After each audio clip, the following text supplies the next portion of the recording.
Today's video is brought to you by Magic at Willis. Use the code Accumulated Knowledge to get 5% off your next order.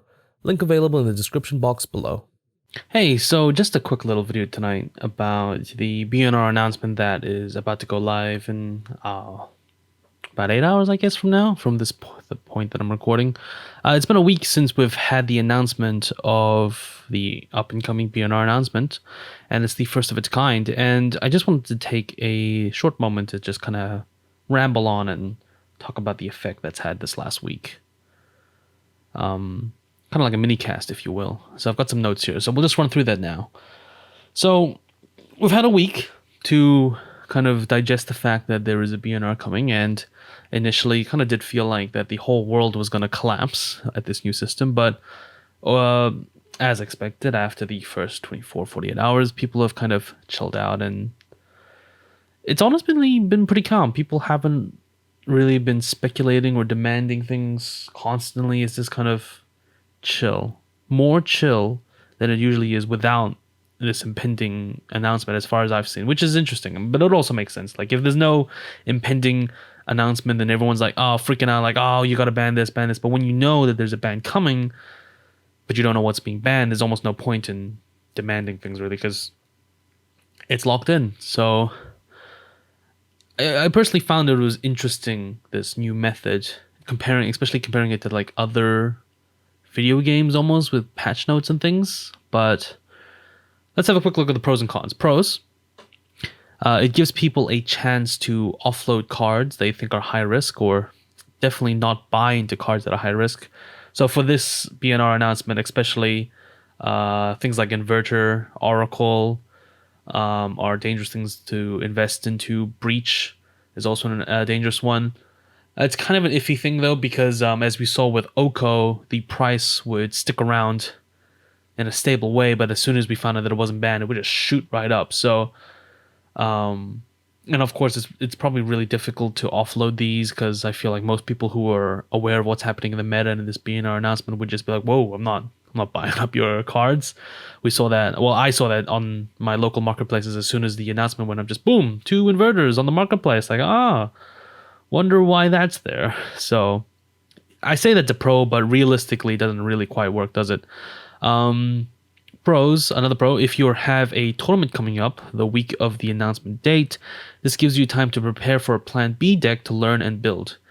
Maybe gives good players the chance to make the most of a week 1 format. So I wrote this here because in response to a lot of negativity regarding competitive play with this BNR announcement, and I'll get into that in a little bit, but I did think that for those who are really good at playing in new, fresh metas, solving things fast, keeping things wrapped up in secrets, could benefit from these things. And maybe that's only 5, 10, 15% of players, but that's definitely a pro in some people. So that's about as much as I could think of. For cons, it discourages and validates a whole week of testing, training, because what you're testing will not be the meta next week. And this is extremely valid, I think, for people who are really trying to, prepare for events and things, because, you log on to Midgo and you're trying to practice Dimir Inverter, but what's even the point if you really feel like that this deck is not going to be around next week? So, but maybe, sure, you can start testing with, for example, in the Pioneer decks, maybe without the Delve draw cards, maybe will this deck still be functional, and you can get ahead of that testing. But still, it does feel demoralizing to really test for a format that is broken somewhat, and that sort of applies to Legacy and Pioneer right now. A little bit of Modern, and not very much so in Standard. Standard seems to be pretty healthy. Looking at the SCG results this last weekend, that Mono Red one. Another con is that there is a high chance of people might not see the announcement and might end up just still buying these cards, which might be a huge feel bad the next week. Because as much as you try to promote these things and get reposted on Reddit, Facebook things, there's still a chance that you might miss these things. But I guess it doesn't quite connect. If you care about competitive play and you care about buying these decks, you're probably also caring about these announcements. So perhaps that's not much of a con as I thought it was initially, but still could be a thing. Maybe the casual FNM grinder is buying up a deck like, oh, I want to play this inverted deck or this Oko deck or whatever, and boom, just, they could have known, but they didn't. And people could exploit that, so yeah. So judging by some of the feedback that I saw on Twitter based upon this new style of announcements, what changes could they make for the next cycle of bans, which are hopefully aren't going to be happening soon. But first of all, no warning, just straight up announce them, just surprise. This is an interesting one. I feel like it does come with pros and cons. But some people could argue that this week of waiting is quite painful. So maybe it's better to just straight up announce it. But having the week of prep and I don't know. You can argue saying that the surprise 1 week announcement is just as bad as the one as just as bad as announcing it. So you might as well just announce it. So that's an interesting one. Returning to a schedule of like first week of every month. I saw some people saying that seems kind of arbitrary, but like I can kind of understand that it's like far enough apart, but also every month is it's just I don't know. It's okay. Announce that all BNR changes won't come into place for 2-3 weeks for MTG events. This is an interesting one where they can announce the BNR change like they ban Lotus Breach, but for the next 2 or 3 weeks for the events locked into the calendar, it won't affect it, so people have time to buy into new decks, I guess. It's an interesting one. I don't know about that either. And I do like this next one though. When they make the 1 week announcement, they can announce which formats are being affected. This way, it won't discourage testing. For example, there is an argument that if you're trying to test for standard right now, you can see this announcement and think, is it really worth grinding when they might end up banning like Nissa or, Ether Gust or something I saw in an article today.